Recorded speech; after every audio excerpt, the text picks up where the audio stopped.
এখন সকালে 8টার মতন বাজে। অন্যান্য দিনের তুলনায় আজকে একটু দেরি করে ঘুম থেকে উঠেছিলাম। একদম চটজলদি করে সকালের খাবার দাবার রেডি করে নিয়েছি। রুটি করা হয়েছে আর সাথে ডিম ভাজি, বেশি করে কাঁচামরিচ কাঁচা পেঁয়াজ দিয়ে, আর কাপ ভর্তি করে 1 কাপ চা। তো সবার খাওয়া দাওয়া কমপ্লিট।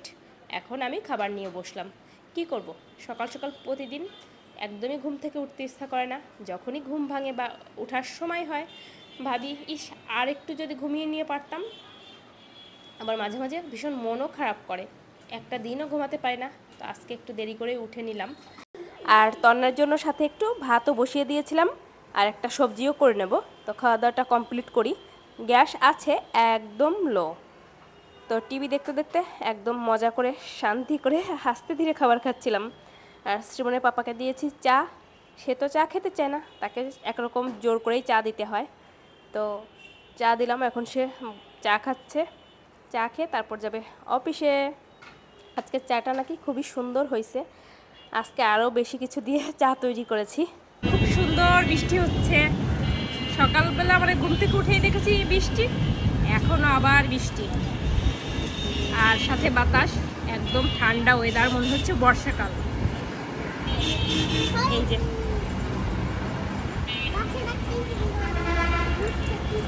আমরা এখন ঘুম যাবো, তাই না মা মেয়ে দুজনে? এই যে ঘুম করে দেখালাম। সামনে একটা কৃষ্ণচূড়া ফুলের গাছ। এই টাইমে আসলে তো কৃষ্ণচূড়া ফুল ফুটে, খুব ভালো লাগে। হ্যাঁ মা,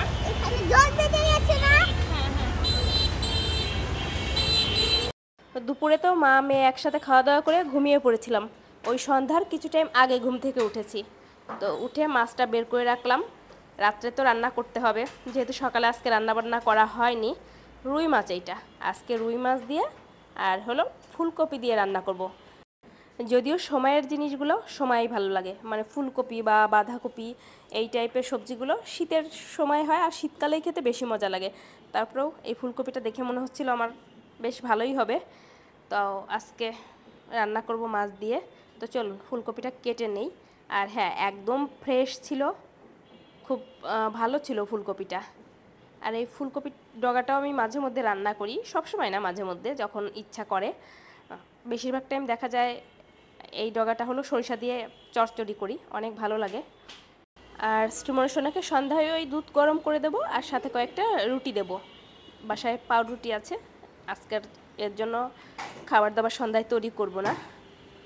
তো ফুলকপিটা পুরোটা নেব না, কয়েক পিস রেখে দেবো স্টিমর সোনার জন্য। ওর জন্য সকালবেলায় ওই যে বললাম একটা তরকারি রান্না করেছিলাম, তো মাছ দিয়েই করেছিলাম। শুধু আমাদের জন্য এখন রান্নাটা করব। তো আগামীকাল ওকে কোনো মাছ টাছ দিয়ে রান্না করে দেব। আর সাথে লাগবে একটু আলু, মানে একটা আলুই নিয়েছি যেহেতু একবারের জন্যই, আর বড় সাইজের একটা পেঁয়াজ। যখন এর আগে বাড়ি থেকে আসি তখন তো পেঁয়াজ নিয়ে আসা হয়েছিল, পেঁয়াজ প্রায় শেষের পথে। ইচ্ছা তো করছে বাড়িতে যাই, ঘুরে আসি। মা তো বলতেছে এসে আম খেয়ে যাওয়ার জন্য। আম না হলে হয়তো পাঠাবে, কিন্তু আম পাঠানো আর বাড়িতে গিয়ে আম খাওয়া অনেক আলাদা। দেখি কি করি, হয়তো যেতেও পারি, এখনও ঠিক নেই। তো সবজি কাটা কমপ্লিট, চলুন রান্নাবান্নাটা বসিয়ে দেই, ঝটপট করে হয়ে যাক। এই যে এই হলো সবজি, আর নিয়ে নিয়েছি 3 পিস মাছ। এখন মাছটা একটু হলুদ লবণ মেখে তারপর ভেজে নেব। বিশেষ করে একদম শীতের শুরুতে এই আলু ফুলকপির তরকারি, সেটা মাছ দিয়ে হোক বা এমনিতে নিরামিষভাবে রান্না করলেও কিন্তু অনেক ভালো লাগে। শুক্রবার আসলে বা যেদিন নিরামিষ রান্না করা হয় ওই দিন তো করি, তো আজকে তো মাছ দিয়ে করছি। তো প্রথমে এই তো দিয়ে দিলাম পরিমাণ মতো তেল, 3 টুকরা মাছ। এখন ভালো করে 2টা সাইড লাল লাল করে ভেজে তুলে নেব। তো রুই মাছটা নিয়ে আসার পর আর রান্না করা হয়নি, 2 দিন আগেই তো বাজার করলো, বলা যায় মাছটাও ফ্রেশ, আশা করি খেতে ভালো লাগবে। তো মাছ ভাজা হয়ে গেছে, এখন দিয়ে দেবো পেঁয়াজ কুচি। পেঁয়াজটা হালকা করে একটু ভেজে নেব, তারপর দিয়ে দেবো হলো একটু জিরা। আর বেশিরভাগ টাইম হলো ফুলকপিটা দেখা যায় আলাদা করে ভেজে নেই, এখন আর ইচ্ছা করলো না, তো ভাবলাম একবারেই পেঁয়াজের সাথে একটু ভেজে নেব আস্তে ধীরে। মানে যদি আলাদা করে ভেজে নেওয়া যায় তাহলে ফুলকপিটা খেতে বেশি ভালো লাগে। যখন এরকম মানে ইচ্ছা করে না তখন এরকম শর্টকাটভাবেই করে নেই।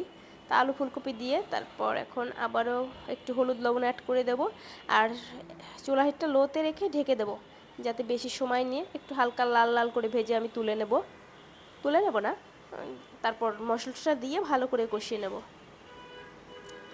ব্যাস সব কিছু খুব ভালো করে মিশিয়ে নিয়েছি। তো এই তো রান্নাবান্না কমপ্লিট করে শ্রীমনসোনাকে একটু পড়তে বসাতে হবে।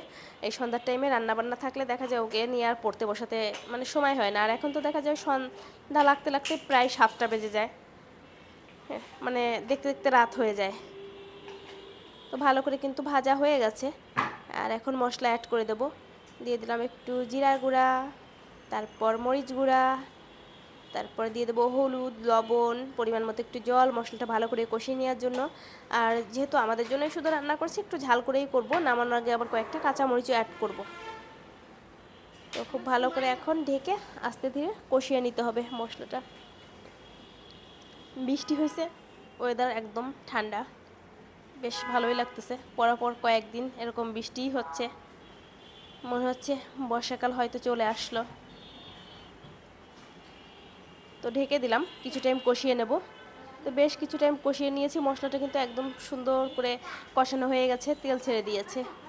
এখন ঝোলের জন্য জল অ্যাড করে দেব, তারপর মাছের টুকরাগুলো দিয়ে দেবো। ওই ফুটে উঠলে একটু গরম মশলার পেস্ট দিয়ে নামিয়ে নেব।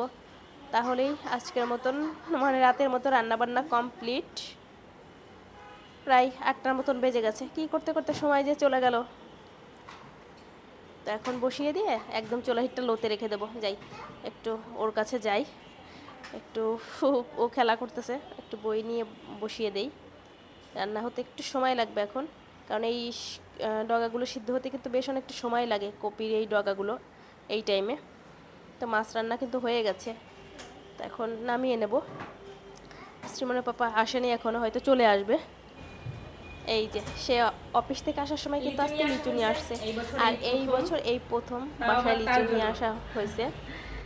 গত শুক্রবারে হ্যাঁ বাইরে গিয়েছিলাম, সেই দিন হয়তো শ্রীমনসোনা লিচু দেখেছিল, কিন্তু ওর চোখে পড়েছিল, আমাদের দুজনের চোখে পড়েনি।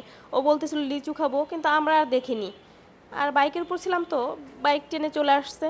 তো পরে শ্রীমনের পাপা এই যে আজকে এনে দিয়েছে, মেয়ে খেতে চেয়েছে বলে কথা। 650 টাকা না কত বললো, 100, এখানে 50 লিচু আছে।